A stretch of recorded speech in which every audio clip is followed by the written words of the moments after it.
최근 북한 내부에서 매우 이례적이고도 위험한 변화의 조짐이 포착되고 있습니다. 김정은이 공개 행사 자리에서 김일성을 직접적으로 비판하는 발언을 내놓았기 때문인데, 북한 체제에서 김일성은 단순한 초대 지도자가 아니라 국가 그 자체이자 신성불가침의 상징입니다. 그런 김일성의 정책을 반세기 넘게 해봤지만 효과가 없었다. 공부만 했지 솔직히 한 게 없다고 평가절하한 것은 체제의 근간을 흔드는 발언으로 볼 수 있는데, 오늘 우리는 김정은이 왜 이런 위험한 선택을 하고 있는지, 그리고 이것이 북한에 무엇을 의미하는지 파헤쳐 보겠습니다. 이 발언은 2월 초 김정은이 평안북도 삼광축산농장 조업식에 참석해 스위스식, 라클레트 치즈 등 유제품 생산 공정을 살피며 만족감을 드러내다가 나왔습니다. 주목할 점은 이 비판이 비공개 간부 회의나 내부 문건이 아니라 전국에 그대로 방송되고 기록되는 공식 행사에서 나왔다는 점인데, 북한에서 공개 발언은 곧 당의 공식 노선입니다. 김정은은 김일성 시대의 농업 정책이 실패였음을 전국 주민과 간부들에게 직접 각인시키고 있는 셈입니다. 김정은은 연설에서 김일성 주석이 1964년 제시한 농촌 건설의 기본 원칙인 사회주의 농촌태제가 제대로 작동하지 않았다면서 반세기 이상의 투쟁에도 우리 농촌들이 왜 피폐한 상태를 갖지 못했는지 다시금 인식할 필요가 있다고 말했습니다.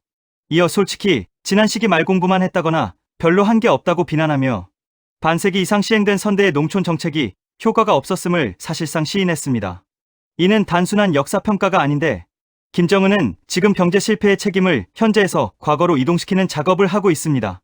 북한 농업은 구조적으로 붕괴된 지 오래고 식량난은 일시적 문제가 아니라 상시적 국가 리스크인데, 김정은 집권 이후 농업과 농촌 살리기를 핵심 국정과제로 내세웠지만 현실은 배급 붕괴와 시장 의존 심화였습니다. 이 상황에서 김정은이 책임을 인정할 경우 지도력 자체가 흔들립니다. 그래서 김정은은 가장 위험하지만 효과적인 선택을 하고 있는데, 내가 실패한 게 아니라 애초에 시스템이 실패한 것이었다는 프레임을 깔고 그 시스템의 설계자로 김일성을 지목하는 것입니다.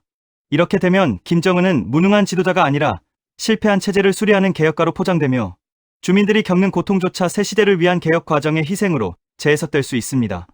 이 흐름은 최근 북한의 상징적 변화들과도 맞물리는데, 김정일 생일을 의미하던 광명성절 표현이 공식적으로 사라졌고, 조선중앙통신이 김정일 생일 84주년 기념예술축제를 알리며 정작 광명성절이라는 용어를 사용하지 않고 제3차 2월 16일 경축 인민예술축전으로 표기했습니다. 김일성 생일인 태양절 역시 일부 매체에서 4월 15일로 부르며 명칭 사용 빈도가 감소하고 있습니다.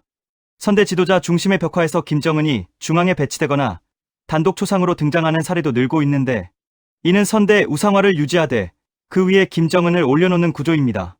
더 나아가 김정은은 김일성 김정일 시절 강조되던 통일과 민족 담론을 사실상 폐기했는데, 남북은 하나의 민족이 아니라 두 개의 국가라는 두국가론을 전면에 내세우며 체제 정당성의 기준을 완전히 바꾸고 있습니다. 이는 과거 혁명 서사와 단절하고 김정은 개인을 중심으로 한 새로운 국가 서사를 만들려는 시도로 읽힙니다. 이 모든 움직임의 정점으로 지목되는 것이 다가오는 노동당 제9차 당대회인데, 당대회는 향후 5년의 국가 노선을 결정하는 자리입니다. 국내외 전문가들은 이번 당대회가 김정은 수령화를 제도적으로 완성하는 계기가 될 가능성을 주목하고 있으며, 특히 김일성이 생전에 사용했던 주석 직함이 김정은에게 부여될 가능성도 거론됩니다. 전문가들은 선대 정책을 평가절하하고 거리를 두는 이런 움직임이 9차 노동당 대회를 앞두고 김정은 독자 노선을 공고히 하기 위한 사전 정지 작업이라고 분석하고 있습니다. 노동당 규약 서문에는 여전히 통일과 민족 관련 용어들이 대거 남아있는데, 이번 당 대회를 통해 삭제되거나 대체될 것이라는 전망도 나옵니다. 김정은이 하고 있는 일은 김일성을 부정하는 것이 아닌데, 오히려 김일성이 만든 정통성을 자신이 재단하고 흡수하는 작업입니다. 나는 계승자가 아니라 체제를 다시 만든 창조자다라는 메시지를 주민들에게 주입하려는 것인데, 성공한다면 김정은은 김일성을 뛰어넘는 절대적 존재가 됩니다. 실패한다면 북한 체제의 신앙 자체가 흔들릴 수 있습니다. 지금 김정은은 북한 권력의 가장 깊은 성역을 건드리고 있는데, 이것은 개혁이 아니라 도박에 가깝습니다.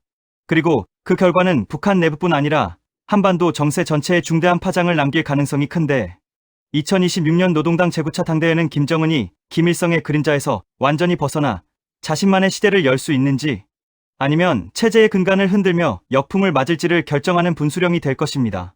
현재 상황에 대해서 어떻게 생각하시나요? 여러분의 생각을 댓글로 남겨주세요.